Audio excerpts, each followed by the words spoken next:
di ka nag-isa. Lumisan man kabiyak ng buhay, nandito kami aalalay. Naomi kaagapay, ang Diyos ang mayakda ng buhay natin sa lupa.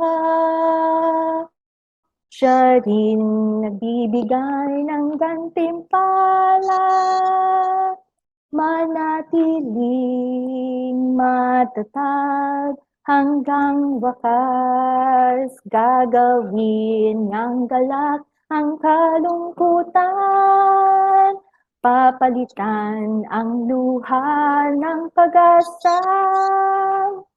Tibayan ng pananampalataya sa tulong ng Naomi. Repeat. Gagawin niyang galak ang kalungkutan, papalitan ang luha ng pag-asa. Tibayan ng pananampalataya sa tulong ng Naomi. May bagong kaalaman po muli ang ating matututunan ngayong gabi. So bago po tayo magpatuloy, manalangin po muna tayo. Ihilingin ko po si Sister Lily May na manguna sa prayer. Tayo po ay umuko at manalangin. Panginoon po namin na siyang pinakamakapangyarihan sa lahat. Kayo po ang aming Panginoon na aming pinupuri sa araw-araw. Maraming salamat po muli sa pagkakataong ito na kami po ay pinagsama-sama niyo po ulit sa isa pa pong webinar na makakapulutan po namin ng maraming aral. Maraming salamat po sa inyong paggabay sa araw na ito. Tulungan niyo po kami na maintindihan ang aming mga matututunan sa araw na ito. Tulungan niyo po ang aming speaker na si Auntie Thelma na makapagbigay ng kanyang kaalaman tungkol sa kalusugan. At maraming salamat po sa mga kapatiran na ito at nakapag-join sa aming webinar sa araw po ito. Napagpalain niyo po ang bawat isa at gawin niyo po kaming kasangkapan upang kami po ay makapagbigay papuri sa inyo at makapag-encourage po ng iba pa pong mga kababaihan, mas lalo na po sa mga widow. Marami pong salamat muli sa araw na ito. Patnubayan niyo po kami at nawa po'y maganda po ang bawat signal ng bawat isa para po marami po kaming matutunan. Patawarin niyo po kami nawa sa aming mga nagawang pagkakasala. Ito po ang aming taus-pusong panalangin sa pangalan ni Jesus. Amen. Ngayon po ay bago natin pakinggan yung ating speaker, gusto ko pong ipakilala siya konti. Ang ating pong speaker ay anak po siya ng isang preacher na veterano. Kilalang preacher po sa Metro Manila. Nakilala ko siya, bata pa siya kasi doon sa kongregasyon nila ako nagsisimba nung ako ay dalaga pa. Lagi siyang masaya, lagi siyang friendly at very active po sa church activities. Kaya lang nung ako ay nag-asawa na, hindi ko na siya masyadong nakita. Pero ang alam ko po, isa siyang nutritionist at nag-work siya sa Jollibee before at kung natatandaan niyo yung Aloha Burger ng Jollibee, siya po ang gumawa nun. Siya ang nag-create nun. Nag-asawa siya, hindi ko nalaman, hindi ko nakilala. Ayon sa kanya, isang araw ay dinala sa hospital yung kanyang husband at doon din mismo ng araw na yon ay namatay siya. So, biglaan po yung pagiging balo niya. Ngayon po ay nasa Del Monte siya, Del Monte Company. Mataas yata ang posisyon niya doon. Hindi ko alam kung gaano kataas. Pero alam ko nandun siya. Kasi every time po na ginagawa namin siyang speaker sa Ladies Forward for Christ every year, nandun din siya. Dinadalhan niya kami palagi ng maraming pasalubong na products po ng Del Monte. Kaya itong ating pong speaker ay very generous. Bata pa siya pero nalamangan niya na ako siya ay may apo na. Ang galing ano. So ngayon po ay pakinggan natin ang ating speaker. Walang iba kung hindi si Thelma Mapalo Lopez. Okay, Well, pakinggan po natin si Thelma. Salamat. yes, good afternoon, everyone. Hello. I just magbibigay lang ko ng konting corrections dun sa mga sinabi or additional dun sa sinabi ni Manang Meda. Ako po ay isang food technologist, although yung nutritionist pwede rin kasi this is my second course din. The course nung nasa Del Monte ako, naging nutritionist din ako, pinaaral din ako ng company. So, I'm both a food technologist and a nutritionist. And then, regarding Del Monte, well, I went on early retirement end of December. So, effective January 1, 2021, wala na po ako sa Del Monte. So, early retirement ako. Nagsawa na ako sa corporate life. Kaya, ayoko na. Dito na ako sa bahay, mag-aalaga ng apo. So, let's start. Yung ating is understanding food labels. Siguro, yung iba kasi, ang tendency, pupulot lang tayo sa grocery, di ba? Na mga products. Minsan, hindi na nga natin binabasa. By familiarity, pupulutin na lang natin siya. Di ba usually, we just pick up mga products sa grocery. But sometimes, we see this often dun sa slides. Ang dami nakalagay. Ay dun sa products, ang dami nakalagay. Minsan may magsasabi na fat-free.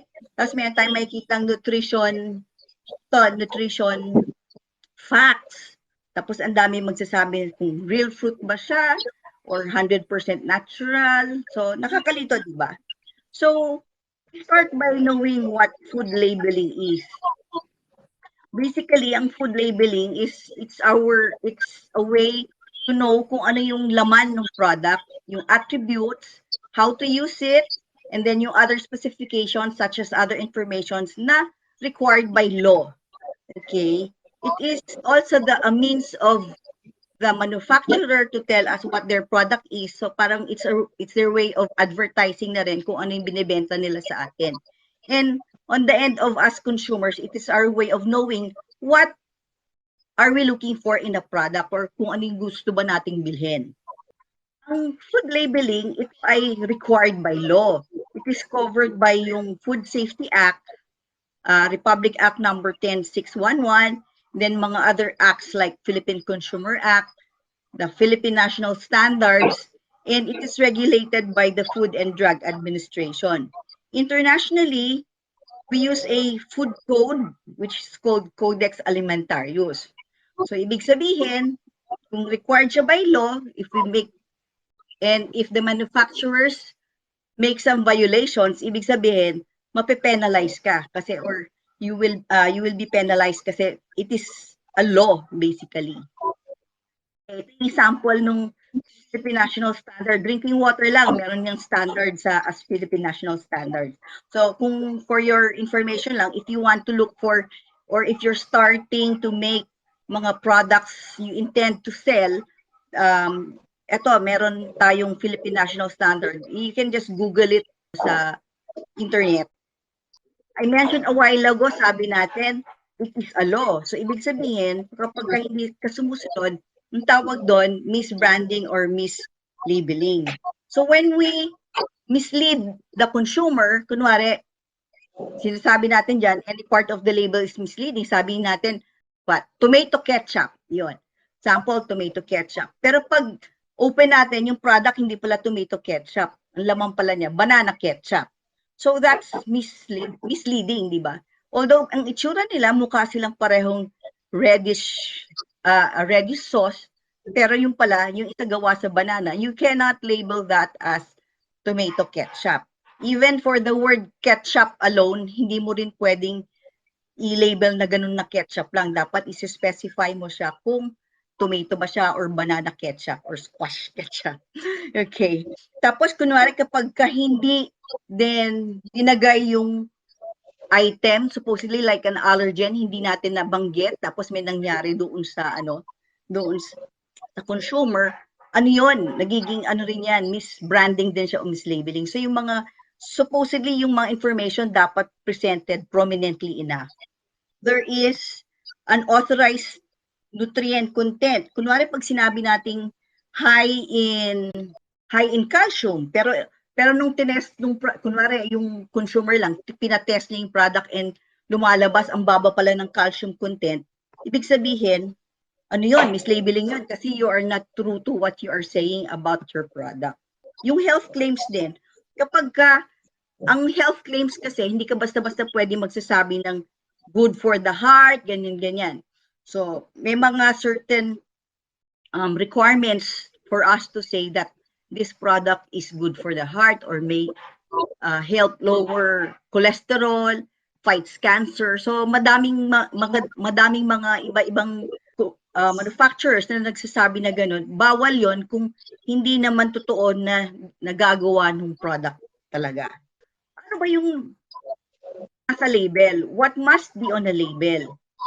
Basically, kanina kasi nagtanong si Becky about yung rice. Usually kasi ang linalagyan ng labels are those processed. So usually yung mga natural products like yung mga petchay sa palengke, kita niyo 'di ba wala na yan mga wala nang label yan, or squash or rice. Rice meron only to the variety kasi in a way pina-process din siya but just to remove the hull, but basically halos raw item siya. Kaya there are certain foods lang na talaga na required na may label. So these are the things that you see in the label. The name of the food, the list of ingredients, yung weight or volume of the product, yung expiry date, yung storage conditions niya, yung batch or batch number, the preparation instructions or how to use the product, and then kung saan ginawa yung product, yung place of manufacture or origin, tapos yung business name, or kung sino nag-distribute, sino nag-import, sino nag-repack.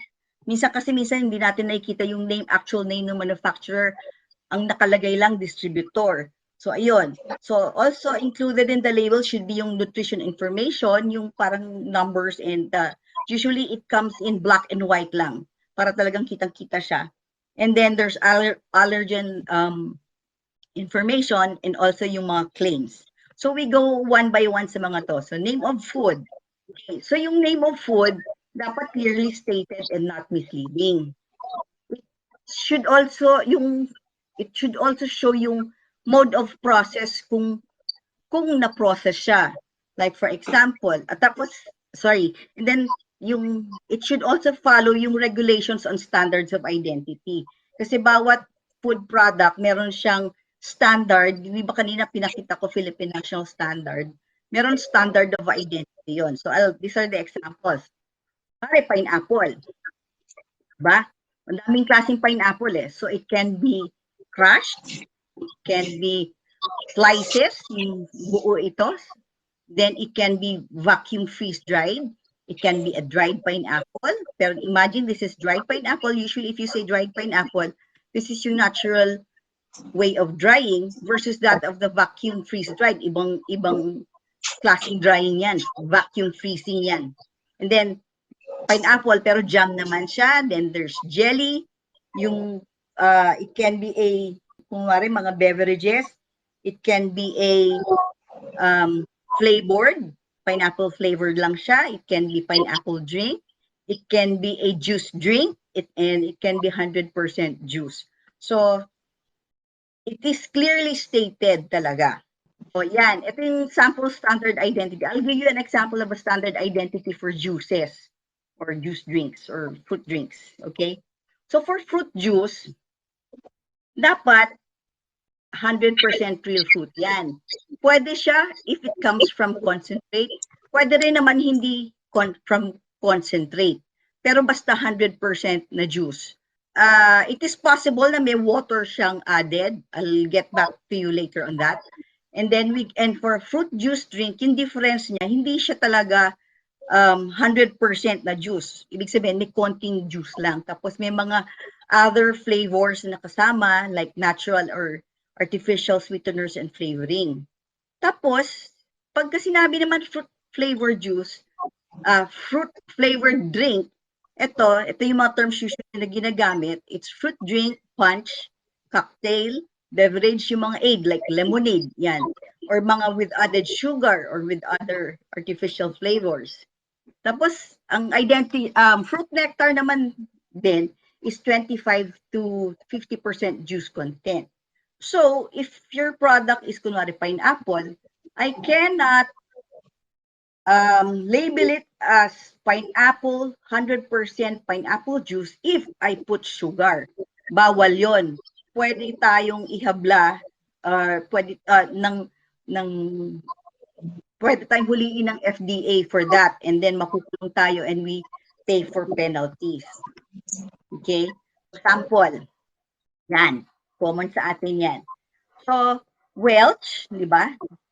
There's yung ginagamit natin ito madalas sa communion. So, 100% grape juice says 100% grape juice. Remember that. Ito, it says grape juice cocktail. This is not 100% juice. And very different naman din siya kung fruit flavored drink, nakalagay naman siya doon, grape flavored soda with natural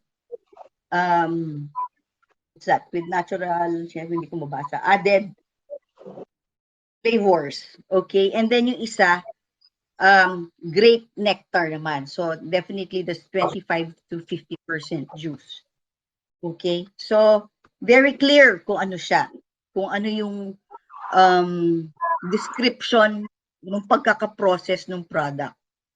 Okay, so standard, so as mentioned a while ago, so ibig sabihin, si Welch na 100% juice, hindi pwedeng masubstitutan ng Fanta na grape kasi nakita natin grape. O kunwari pagka Lord Supper, biglang makita natin, wala na tayong grape juice. Nilagay natin grape juice cocktail. Diba? Hindi pwede yon. Dapat yung 100, we look for the 100% grape juice. Okay.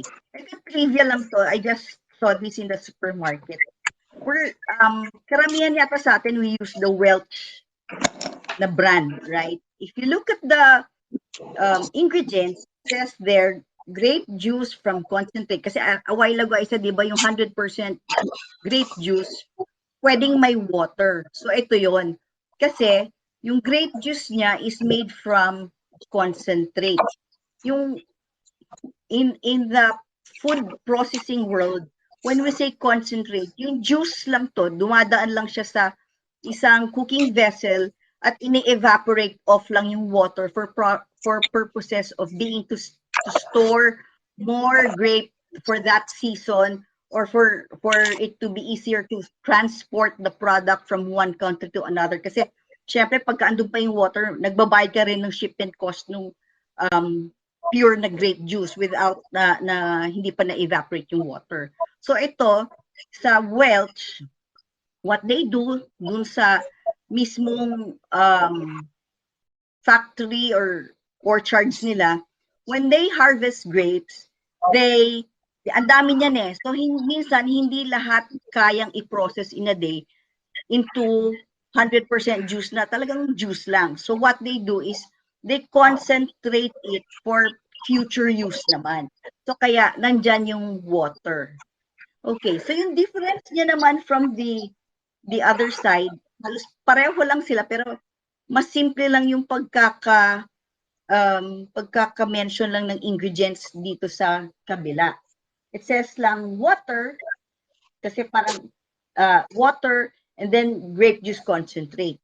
Yung kanina sa Welch, sinabi niya grape juice from, palang breakdown niya lang yung source lang ng grape juice niya. But basically, isa lang siya. Well, I show this kasi sanay nga tayo sa Welch na brand. If ever you find itong brand na to, Essential Everyday, this is also 100% grape juice. And the price is almost half the price of Welch. Si Welch na 64 fluid ounce, pareho silang 64 fluid ounce, or yung malaking ganyan na size. Ito nasa 400, parang I saw it 459 or 469 pesos per per bottle. Itong isa, 279. So, kung gaya ng simbahan namin, medyo matitipid, you can look for this brand, Essential Everyday, and ensure that you see this 100% juice, grape juice from concentrate. Okay, so malaking tipid yan. Next time, siguro, we can teach like, kasi di ba, minsan napapalisan tayo ng grape juice if you buy the big ones. You can teach maybe how to process them into smaller containers so that we get fresh pa rin yung lasa niya every Sunday. Okay? Ito, it's another example. Nakalagay siya 100% juice. Pero biglang meron cranberry flavor. No sugar added din siya. And then it says here below, flavored blend of 5 juices. So nakakalito, di ba? Cranberry, ano siya? Remember, it says flavor. It says 100% juice. Okay. If we go to the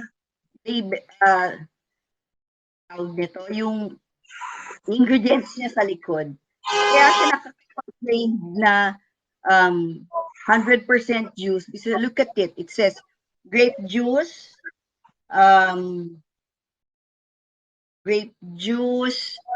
apple juice, cranberry juice, cherry juice, plum juice, at saka yung mga natural flavor like ascorbic acid, and then there's citric acid, etc. Okay? So, talagang gumagamit talaga siya ng 100% na juice talaga. So, it can claim 100% juice. Pero claim niya, tunic niya kasi, linagyan niya ng cranberry cherry flavor. Okay. So, clear na tayo dun sa identity, sa name. We move forward. Ito, another example, sorry. Another example, patis. Di ba, when we buy patis, you just pick up lang, have you noticed that there are different mga patis? Meron nagsasabi, patis flavor. Pero yung authentic talaga na patis, yung, di ba, patis is yung liquid coming from in the process of making bagoong, siya yung lumulutang, yun yung talagang pure and solid na patis. So, yun yung, ang term talaga doon, fish sauce. So, if you like to use the talagang purong patis, you look for the word fish sauce. Yun. So, hindi ako ng Dato Puti o Lawrence, I just made this an example. So, si Lawrence, meron siyang for export, or even si Dato Puti, hindi ko lang nakita yung kanyang product sa internet. They have this for export na which says fish sauce. Pero sa local naman din, si Lawrence, meron naman din siyang fish sauce din. At saka sinasabi pa niya genuine, ibig sabihin, puro siya. Versus that of yung isang klaseng Lawrence naman din, pero patis flavor. Patis flavor is usually brine solution, and then they put some coloring, and then some flavoring. Madaming flavors na available sa world of food processing. All sorts talaga yan. Lahat ng kung anong food ingredient or food item, meron dyan available na flavor format. So, pwede siyang from pandan to vanilla to roasted garlic flavor, yung roasted garlic or yung raw garlic flavor. So, madaming available na ganyan sa manufacturing industry. Okay, so we leave yung mga names. We go to the list of ingredients. The ingredients are always listed in descending order. Ibig sabihin, kung sino yung pinakamadami na ingredient, siya yung mauuna dun sa listahan, going to the smallest. So, ayan yung mga examples ng mga ingredient list. So, itong product na to, this one. The first one yung product na to, pineapple juice. Ibig sabihin, talagang pineapple juice yung kanyang laman. Wala siyang water. Ibig sabihin, I think this is a freshly squeezed product. Ito naman, yung isa, water. Daming tubig. Ibig sabihin, siguro, but it doesn't necessarily mean na parang 50%. Iba-iba yung percentage niyan. Pero, ang ibig lang sabihin, pinakamadami si water. Okay?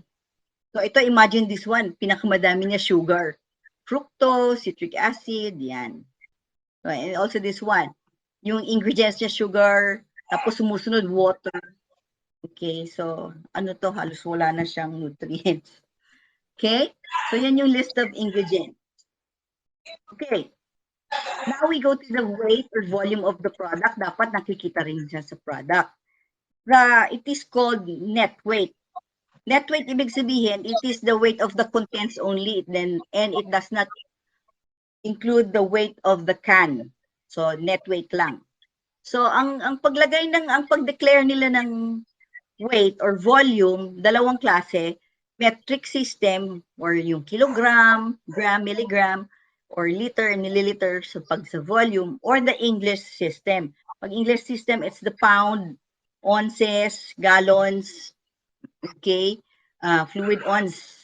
Diba? So, ayan yung mga abbreviations sa may kita nyo doon sa labels. But sa ngayon, manufacturers have been kind enough to put both the weight in both metric at saka English systems. See, so it's 15 ounce and 425 grams naman metric. Ito naman liquid ito, half gallon and 1.89 liters metric. Okay, so clear ang weight. Ito, very, yung label and expiry date. Sometimes we see consume before, consume until, use by, expiry date, expiration date, ang dami nakasulat no? Minsan sell by, minsan best before, or best if used by. So, anong differences nilang tatlo? Yung first one, yung consume before, usually dapat dito, pag nakita nyo tong word na to, dapat talaga gamitin nyo yung product on that day, last day. Kung ano yung naka-indicate na day, last day na. Kasi yun na talaga yung re-recommend nung manufacturer na kung hanggang saan lang yung kanyang shelf life. Sell by, ito naman, ginagamit lang to ng mga groceries. So, sa kanila yan, for inventory purposes, at saka yung sa pag-display lang nila yan na use by hanggang ganito. So, hindi, but it doesn't refer to the shelf life of the product. Okay? So, before naman, sinasabi niya lang na kung hanggang saan yung produktong yon siya pinaka maganda ang quality. Beyond that, it doesn't mean na hindi na sila safe for consumption, but I would not recommend, palagi ko sinasabi yun you just follow the whatever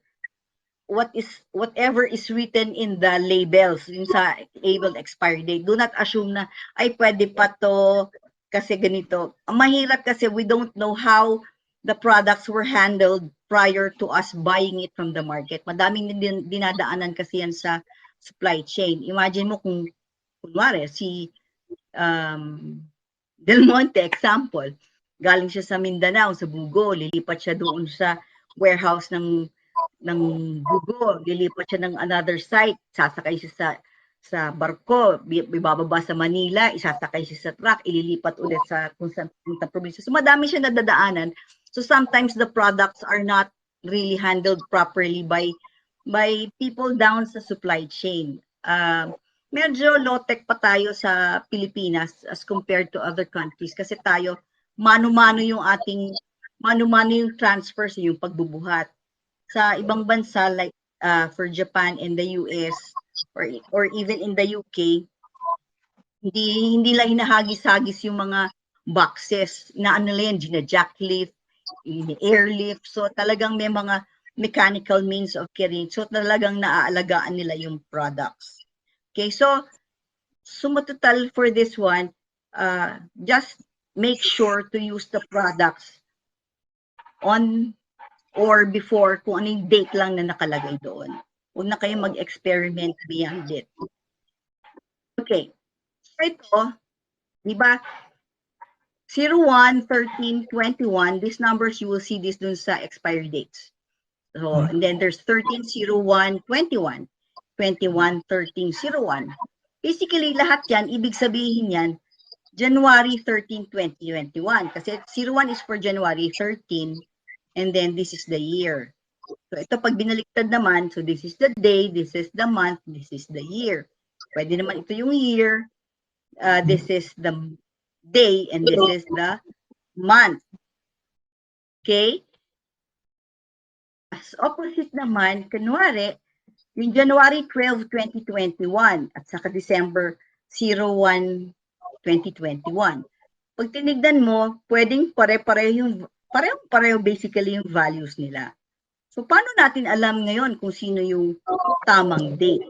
Diba? Madali kapag madaling ihulaan, kunwari kapag yung number is beyond yung day 12 or day 13 hanggang 31 kasi alam mo namang hindi na siya pwedeng maging referring a month kapag ka 13, 14, 15, 16 to 31. So, basically, ito yan. Per country, meron label date format. Okay, remember this. Sa Philippines, maswerte tayo. Ang ginagamit na, ang require ng FDA is to use alphanumeric, wherein it is labeled as day, month, year. Yung month niya should be yung word na Jan, Feb, yung first 3 letters of the month. So 31 Jan or 28 Feb, ganyan, March, Mar. Okay? Tapos, sa ibang countries, so ito na yung nakakalito.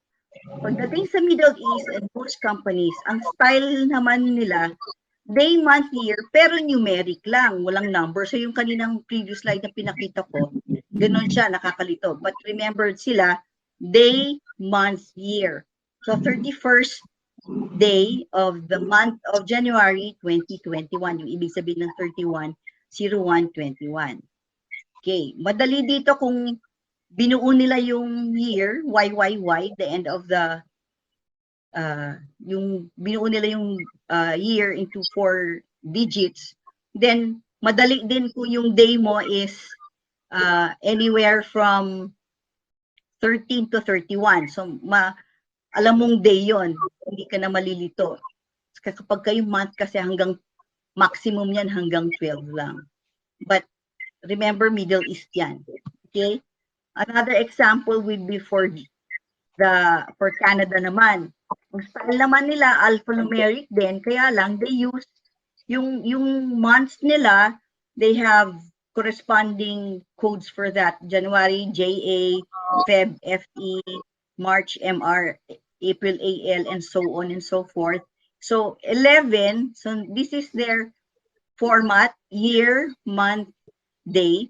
So ibig sabihin, this is 2011, January 22. Okay, so yan yung for Canada. And then for Japan, Korea, and China, iba talaga na naman sila. Sila naman, year, month, day.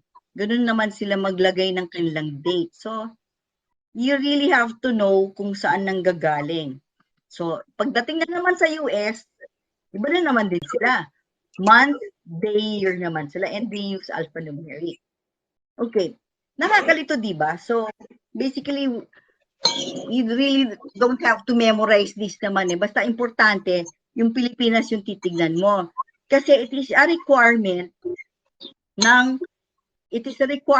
sa Pilipinas na kapag ka nag-i-import or, pag nag-i-import ng products from other countries, supposedly, yung distributor nun must translate yung corresponding code niya to the Philippine way of doing the expiry date. So, kunwari, itong 31, 31/01/21 ng Middle East, pagka nag-export sila ng palm oil sa Pilipinas, dapat ilalagay nila as 31 January, Jan 21. So, ganun yun. Okay?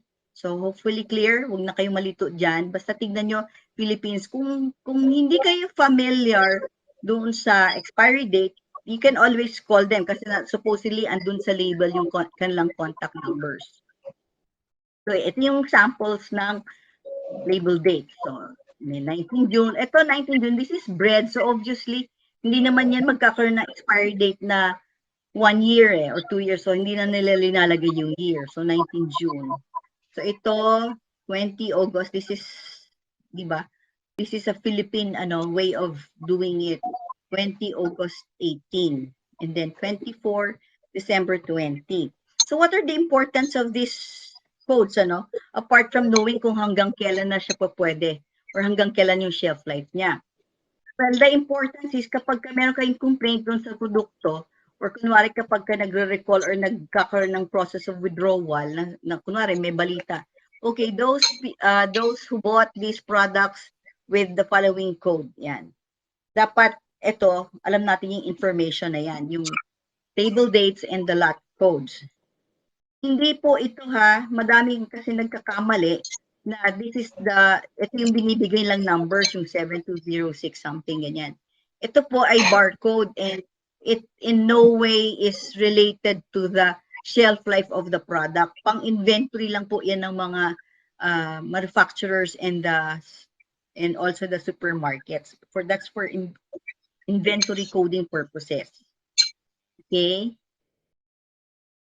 Other information, minsan meron kayo makikita ganito, halal, yung ito, and then K is for kosher. Halal is for our Muslim brothers, and K is for the mga Jewish. They would always like that their products, especially when it is outside of their country, na minamarkahan nitong mga ganito na halal siya or kosher siya. This is to make sure that they are buying the right kind of food na allowed sa kanila. Di ba ang halal or mga Muslim, bawal sa kanila ang pork, bawal ang blood, bawal ang ano pang bawal sa kanila? Yung the way, kunwari kapag yung animals na hindi slaughter, hindi siya dinasalan, so bawal sa kanila yon. So what else, mga frog, yon, bawal sa kanila yan. So maganda rin sa atin, di ba, na pwedeng, mas maganda nga hindi tayo kumakain masyado ng pork, right? And then for kosher naman, ano yan may way of lahat ng products na kosher dapat dinadasalan din nila. May rabay sila na pupunta doon sa country na dinadasalan nila, or they make sure that the products being produced for them are according to their Jewish culture or Jewish religion. Okay, so next, we see sometimes ito meron mga ganitong marks. I don't know if you have noticed this. These are just quality certifications. It's by SGS or Socotec or Certification International. These are certification bodies, and it's just a marketing tool just for them to show that the product has undergone certification. The product and the facility has undergone mga quality systems like ISO 9001-2000, HACCP or Hazard Analysis Critical Control Points, or following GMP, Good Manufacturing Practices. So it's just a way of marketing in the end of the manufacturers. Okay, have you ever noticed this dot na green or dot na red? Ibig sabihin yan, kapag ka green, pwede siya for vegan or mga vegetable eating, mga nagpa-practice ng mga vegetarians, okay? Or kung hindi the red dot, they sometimes use this symbol, okay? Madami pang ibang symbols, pero usually related to the packaging, like recycle, ganyan, which is okay naman na wala. And then this is FSC, it's just a mark to show that the manufacturing facility is using packaging materials made from mga sustainable na mga raw materials or sustainable trees. Na hindi sila nagsasayang ng puno, ganyan. Okay? Just interrupt me if you have any questions. These are some examples lang of the products that showing ito kosher. This is halal. This one is halal. This one Hellman's is vegan, and this one is also halal. Okay, ang dami mga symbols dyan. And then it's also, this potato samosa is both also vegetarian. You see the duck symbol doon. Okay. Next, what? The registered business name and contact details of the manufacturer, importer, repacker. So, dapat lahat yan meron. So, for example, for Del Monte, andyan. So, distributed by Del Monte Foods, andyan yung address. Tapos ito, on this side, you will see their contact address or contact details. The email or the website or a phone or a toll-free number, you can see that. Okay. This naman is another example for product Del Monte, Canada. So we know that this is distributed by ito, Laston Incorporation. So basically, this is needed, as mentioned a while ago din, for us to be able to communicate with the manufacturer if we have complaints regarding their products. Okay. Ito, do you see these symbols then? These are the major allergens dapat required na makita yung allergens sa isang food product because there are consumers na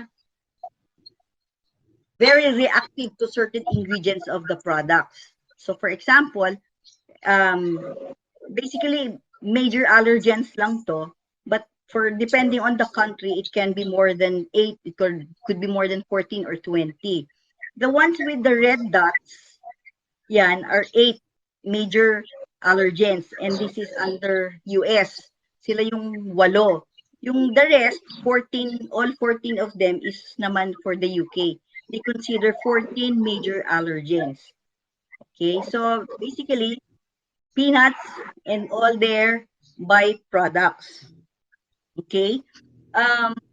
So example ng peanut na byproduct, pag ginawa mo na siyang peanut brittle or ginawa mo siyang peanut butter, peanut kisses, or anything na dinagyan mo ng peanuts, yun, dapat madedeclare na that it has peanuts. So the allergen is supposed to be written in the ingredients list as mentioned as discussed a while ago. Andun dapat si allergen, and there is an explicit mention of the allergen, like contains peanuts or contains eggs, ganyan, or contains milk. And also, kunwari, wala naman siyang kinocontain na allergen, pero you are producing this product in a facility where you are making kunwari bread or you are making peanut butter. So ibig sabihin you also have to declare in the label na may allergy, that you are using that facility for that product. Kasi kahit slight ingredient lang ng allergen mailagay dun sa produkto, nakaka-react. Classic example ko dito yung daughter nung owner ng Del Monte. She's very allergic to peanuts. There was a day wherein she just went to Cagayan de Oro, and she had, although kaming lahat doon sa Del Monte noon, sinabihan na kami na bawal na ang peanuts even for meetings, bawal na magchichirya ng peanuts, bawal magbaon and everything, bawal siya sa lahat ng dishes na restaurants na ino-offeran ng Del Monte, ganyan. Pero ito, nag-join siya na yung daughter na to, nag-join siya ng isang fiesta doon, and nakipag-handshake siya doon sa mga tao. Then all of a sudden, biglang magkakaroon na siya ng anaphylactic shock. Kasi yung isa siguro na kapag kumain ng peanut, ayun, hindi na siya makahinga, pina-airlift na siya sa Manila. So, ganun, in like manner, kunwari kapag kayong product, ginawa niyo sa isang facility na with an allergen, kahit konti lang yan, kapag very highly reactive yung individual na makakakain, talagang magkakaroon siya ng reaction. Okay. So, let us also be aware kung meron tayong allergies, make sure we look for the allergen doon sa ingredient list. Okay. Okay, ito na. Yung nutrition facts. Ito yung madaming yung black and white thing at the back of the label. Okay? Basically, yung nutrition fact, it provides you detailed information about the nutritional content of the food. This is also a requirement by FDA, and it is important, especially for those who have health conditions. Require yan if there is a specific way of writing or uh, there is a specific way of yung presenting the nutrition facts in such a way that talagang glaring. If you notice ito, di ba nakalagay dyan, calories, total fat, cholesterol, sodium, then sugar, very glaring yan because these figures here are for those who have health conditions. So dapat kung yung mga may sakit sa puso, may diabetes, so ito dapat yung tinitignan. Okay, so we go one by one sa nutrition facts. So number 1, ito, serving information. It says there, the number of servings per container. So, kunwari, chips. Siguro hindi kayo nagbabasa ng kung ilan ang serving size ng chips. Most likely, may kita nyo dyan, hindi lang siya pang isa. Usually, yung isang, maliit lang talaga yung isa, but usually malaking ganyan, yung mga the 30 plus and up, yung mga, yan. Madami na siyang serving per container. So, the pack will show you kung ilan yan, and then ano yung serving size niya. Like, for example, serving size, that means it's 1 cup or 1 piece or 5 chips or 1 tablespoon. So, yun yung serving size. Okay? So, what is important here sa serving size na to or serving per container? Lahat ng values dito sa baba, the calories, the total fat, cholesterol, will always refer to this serving size. So, if you eat, sample for this one, if you eat 1 cup, you get a total fat of 12% of what you need. Diba? So, ganun ang ibig sabihin nun. So, if you eat 2 cups of this product, frozen lasagna, you will get 560 calories, and then you will get 24% na of your total fat intake na needed mo for a day. Okay? Clear ba? Hopefully it's clear. I don't see you, ha? Clear. Okay. Clear. Very clear. So, ibig sabihin nun, yung serving size will typically, it says there, typically show you what to eat. Pero it's really not a recommendation na dapat kakainin. It can be lower kasi, yun nga, nagva-vary siya depende sa tao. Malaki siya, babae, maliit, baby, or bata, ganon. But normally, lahat ng NutriFacts is based on a 2,000 calorie diet. Okay? 2,000 para madali lang mag-compute. So, na-assume lang nila na yung diet na yan is 2,000. Unless it is explicitly mentioned doon sa NutriFact for a 1,500 diet. Ganun. But otherwise, if you don't see that, it is for a 2,000 calorie diet. Okay? So, serving information is very clear. Next, we go to the calories. Yan. So, it will provide you the measure of how many energy you need to get from this serving. So, ito na ituro ko dati dun sa bugal yon. So, dapat yan, yung number of calories will depend talaga on your age, your sex, and your height. So, if you want to know kung ano yung estimated calorie intake nyo dapat, you can go to itong website na to, https choosemyplate.gov. Nagko-compute siya ng automatically kung ilan yung requirement. But I suggest, kasi this is a US system, I suggest na decrease nyo pa ng 10% yung whatever is mentioned doon. So, kung sinabi niya na kailangan sa'yo 2,000 calories, dapat less 10%. So, less, dapat 1,800 ka lang. Ganun. So, yun lang naman sinasabi niya. Amount, as emphasized a while ago, remember this is per serving. Okay. Next. Ito yung mga other nutrients that are supposed to be placed doon sa label and supposed to be mentioned. Yan, total fat, cholesterol, sodium, total carbohydrates, di ba? Ang total carbohydrate, pwede under dyan is dietary fiber, the sugars, and added sugars. Okay, I'd like to explain bakit may added sugars. Kasi in total sugars, yung kunwari, si 100% grape juice, papasok yan as total sugars, under sa total sugars. Meron siyang value under that. Pero sasabihin ng tapos yung label nakalagay, no sugar added. And then when you go at the back, you see total sugars, meron value. Magtataka kayo, sabi mo, no sugar, pero meron value na pumasok. Ibig sabihin lang nun, yung sugar na reflect dun sa nutrition fact is referring to the sugar inherent dun sa pagkain. Like, kunwari, lahat ng fruits, di ba, may mga sugar yan. So, inherent yon. That is different from what added sugar, like pag naglagay ka ng table sugar, naglagay ka ng fructose, naglagay ka ng honey. So, iba yon. Added sugar na yon. So, but it is still counted under sa total carbohydrates. Okay?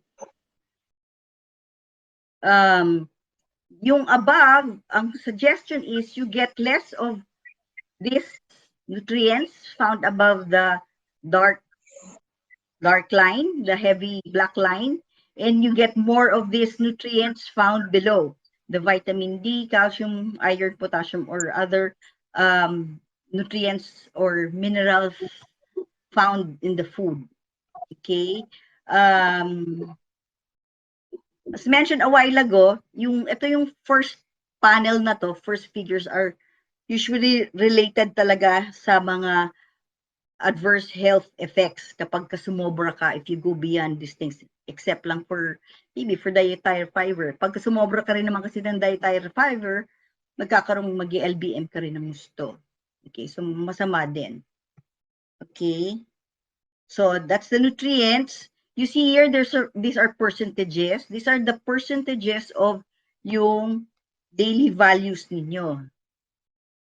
Remember, it refers again to the serving size. So, ang reference amount yan, expressed in grams, milligrams, nakasulat yan din. So, ito yan. Percent daily value. Okay?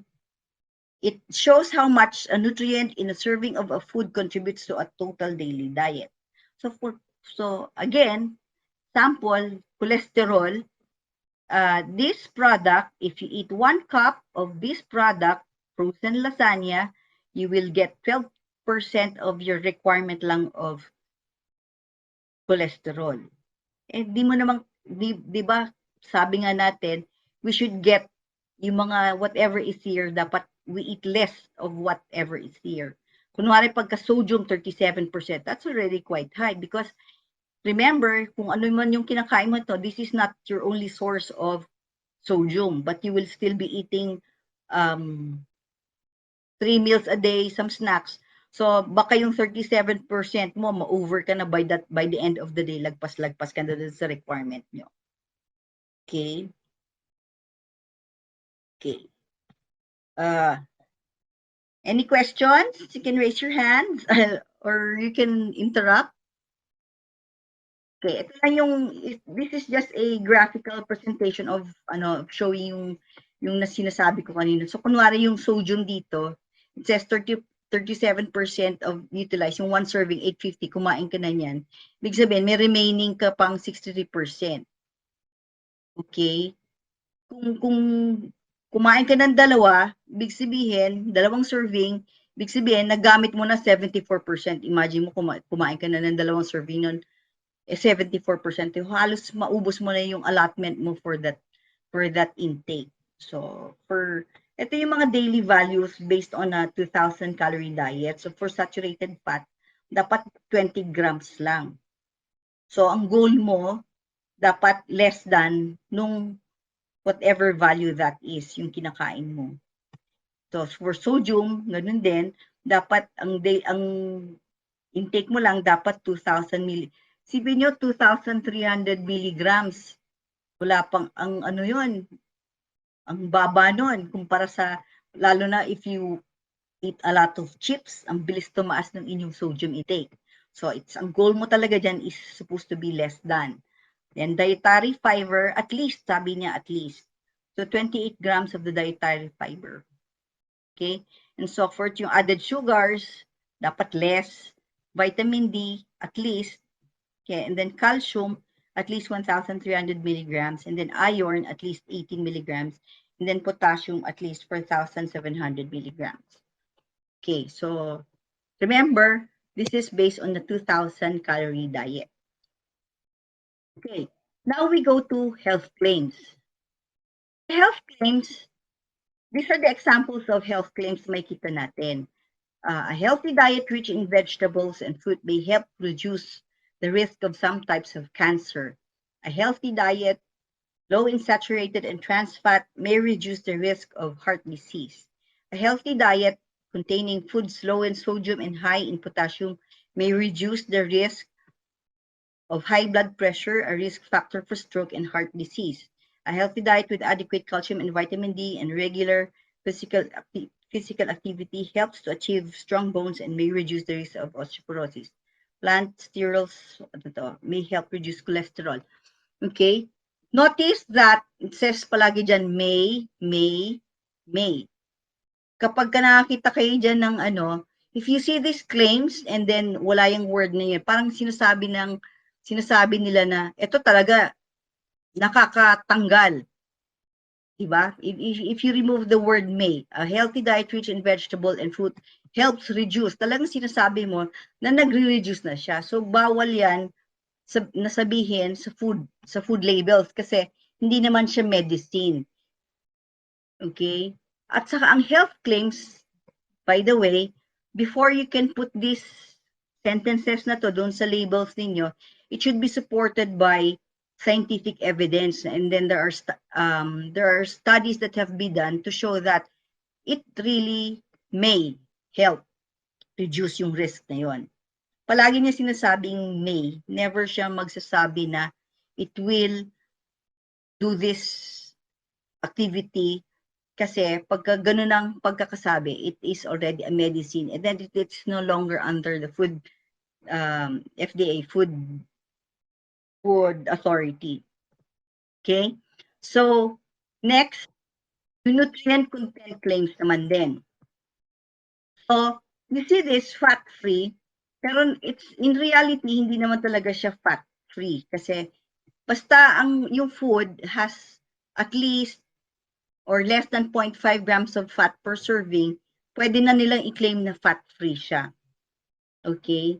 Pwede nilang mag-claim yung food na low sodium siya kapag less than 140 milligrams of sodium per serving. Remember, it's per serving.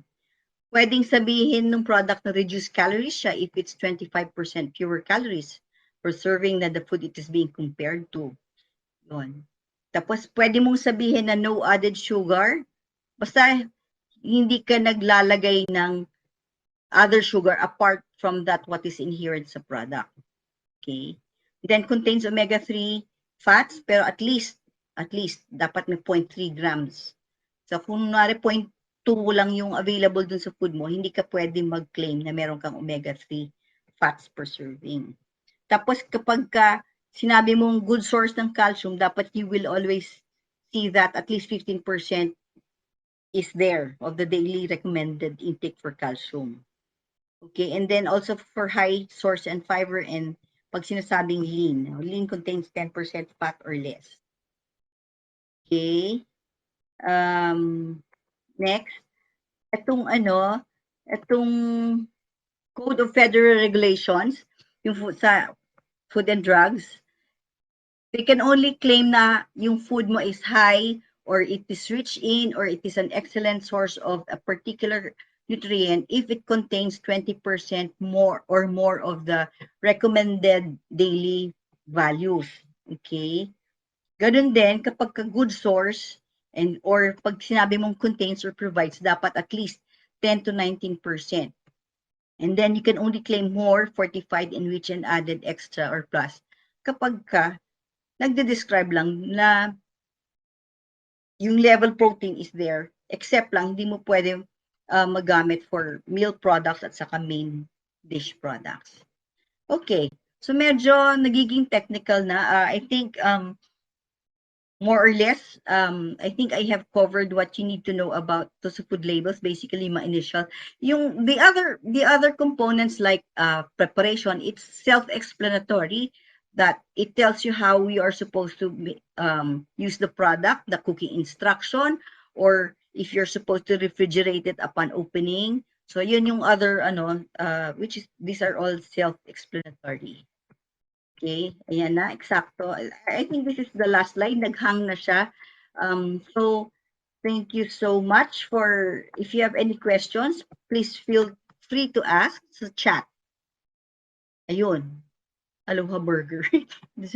I have sore throat if meron aspartame sa food. Anong ibig sabihin, Cheryl? You can turn on your microphones na. Okay. Ayan. Nagsusort out ako, nag-inuubo ako pag yung sugar, if it's not the natural sugar. Aspartame. Okay. Yeah, yung Most likely you have allergies. You are sensitive to that particular ingredient. Some countries like I think Japan, yung mga ganyan mga sweeteners, they consider it as an allergen. Oh. Okay. Even nga yung coconut, ang coconut is considered as an allergen sa US. Nakakatawa, di ba? Pero yun nga, depending on sa country kasi, I don't know, siguro by culture or by make nila na ganun sila ka-sensitive for other products. So, it's dependent on kung anong country siya ginagawa yung product. Yung pag-declare ng allergen. Okay. So, walang universal, like, anything of this kind is not true to each of the countries. No. Ang ano lang is yung na-mention a while ago, yung 8 major allergens. I think that is the most common kasi na allergen sa halos lahat. And also for Europe naman are the 14 major allergens. Kaya yun yung talaga in-specify niya. But as mentioned a while ago, there can be more than kahit 20. Yung mga like the other allergens may be like what you have, aspartame, yung mga chemical make na hindi na siya food, mga chemical additives na nilalagay. Kunwari, sulfites, di ba? Yung iba may allergy sa dried mangoes ng Cebu because of the sulfites. Although, I think it is an allergen talaga for most of the countries. Okay. Thanks. Any other questions? May tanong. One question, sir. Hello, ako muna. Hello, sorry. Okay. One question muna. There used to be a parang pineapple drink na for losing weight or something, pero ang claim sa akin, ang taas-taas naman ng sugar niya. What's your comment? Thank you. Okay, I think I know that what yung ano yan, Fit and Right na Del Monte juices. Yes, there's a the claims there. Yeah, that's Fit and Right.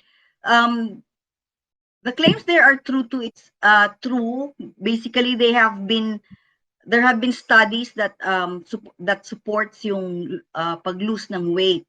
From na-launch yung product na yon, the amount of sugar has been reduced na rin. So that was an old formulation na at least kinorek. And then I think the reason din also na nagbaba yung mga sugar content ng mga pagkain because there's a declaration yan ng government. It is mandatory already from the government for the food manufacturers sa Philippines to reduce the use of sugar sa mga product kasi tumataas na ang incidences of people with diabetes. Okay. Thank you. Okay. Ako, Tems, may tanong. Minsan nakabili kami ng gatas na pagbukas namin ay hindi siya okay, parang Brown. ano na siya, yung nagbuo-buo na siya, yung evaporated milk. Mhm. And then nakabili kami one time ng fruit cocktail na pagbukas namin mayroong rust na sa loob. Ano ang nagko-cause nun kaya? At saka ano ang dapat gawin pag nakabili ka ng ganon? Okay. Yung last question mo muna, when, as mentioned a while ago, di ba kanina na-mention ko that the labels should contain yung manufacturer's name, yung ganon. And then I mentioned also that you should take note of the expiry dates or yung mga codes or lot codes na nandun sa can or dun sa label. Okay. What you should do in cases of you getting products na of poor quality, you should inform the manufacturer. You can call their hotline if it's written doon sa Can. packaging nila or sa can or sa pack nila. If not, you can go, medyo masalimuot lang, you can go to the local, you can go to FDA sa Alabang. That's where you can submit the samples na defective and you can complain din doon. But usually there are local agencies within each locality, yung Center for Health and Disease. That's where we are supposed to submit by mandate ng Department of Trade. Tapos, yung next question, yung evaporated milk, if it's coagulated, ibig sabihin, anything, sa rule of thumb, anything na hindi supposedly normal sa itsura niya, dapat magkaroon na kayo ng doubt on the product and as much as possible, don't use it anymore. Okay. For cans, not only for pineapple juice, but usually for the fruit cocktail, most cans, kapag supposedly nabutas yan, minsan hindi natin nakikita, or kunwari yung pagkakadugtong kasi, yung lata kasi ano yan pabilog yan na ginagawa, tapos nilalagyan ng dugtong dun sa dalawang end nun. So usually nagkakaroon ng holes, or we call it pinholes, very small that the naked eye cannot see. But once nagkakaroon ng ganon, pumapasok yung air sa loob ng lata and nagkakaroon na ng kalawang yung lata itself. So remember, kalawang, you need oxygen for rust formation. So ibig sabihin nun, meron butas from anywhere sa seam or doon sa pagkaka-weld ng can na may damage na yun, kunwari na dent siya ng sobra-sobra or nag-rust na siya, na natusok or nabangga siya ng ganyan.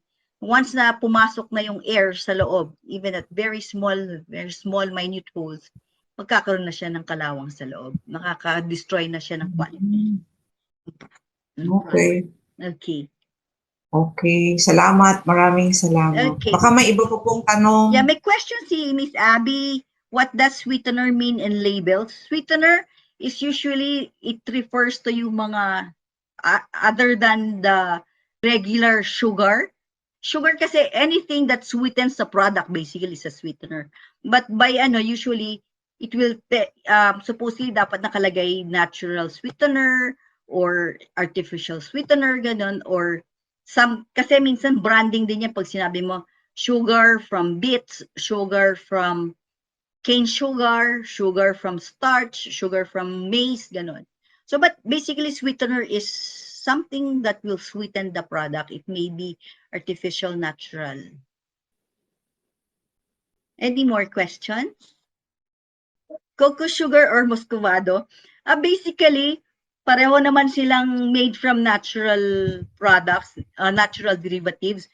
Pero remember, if you eat too much sugar, yun ang masama. Okay, anything in excess is always dangerous. Okay, Thelma, this might not be included in your topic. Last question lang. How do you know if it's really the best honey? Well, I will always say that one is you should always know yung source. Kasi kaya nga you buy from accredited or honest sources, so that will first give you kung talagang true siya or not. Diba? Second is in terms of the quality of honey. Kasi ang honey kasi, you cannot say yung thickness niya, ito lang eh. Ito yung supposedly, ito thicker, ito less thicker, ito hindi na honey kasi less thick siya. It's not like that eh. Kasi yung honey kasi comes from different regions depending kung anong raw material nung bee na ginamit. So, the scent will differ, the consistency will differ, but definitely, supposedly, honey will not crystallize. That's another one. Hindi siya nagkakaroon ng crystallization kasi supposedly ang iba ang ano parang, well, we call it parang siyang invert sugar eh, na supposedly it doesn't really crystallize. And then another is yung consistency, definitely kapag you try to dissolve it in cold water, hirap siyang matunaw. Yun. But ako talaga, pagka honey kasi, talagang you really have to, kasi kapag yung mga honey lang na linilabel na honey or usually malinala ko lang sa site, sometimes hindi siya hindi trustworthy unless talagang kilala mo yung tao na gumagawa nun, doon ka kumuha na lang. Sister Thelma, maraming salamat sa napakadaming impormasyon na binigay mo sa amin ngayong gabi. Masyado kaming blessed sa mga sinabi mo at mga tinuro mo sa amin. So maraming salamat in behalf ng grupo. Sana maulit muli sa mga susunod pang mga lectures. My pleasure. So ngayon po sa ating pong pagtatapos, mag-close prayer na po tayo. Hihilingin po si Sister Emmy na manguna sa closing prayer. Ama naming Diyos na nasa langit, salamat po muli sa pagkakataon ito na kami po ay natuto sa lecture na binigay po ni Sister Thelma. At sana magamit po namin ito sa araw-araw para sa aming maayos na pag-handle sa aming kalusugan. At nagpapasalamat po kami sa presensya ng bawat isa sa amin sa oras na ito. At pinagpapasalamat po namin lahat ng mga blessings na patuloy niyo pong ipinagkakaloob sa amin. Pagkakataong ito, Ama, hiniling din po namin ang kapatawaran sa aming mga pagkukulang at pagkakasala. Sinadyaman po namin ito o hindi. At ito po ang aming dalangin sa pangalan ni Jesus na aming tagapagligtas. Amen.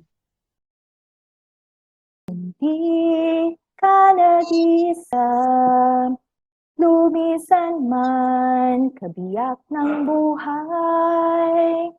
Nandito kaming aalalay, Naomi kaagapay, ang Diyos ang mayakda ng buhay natin sa lupa.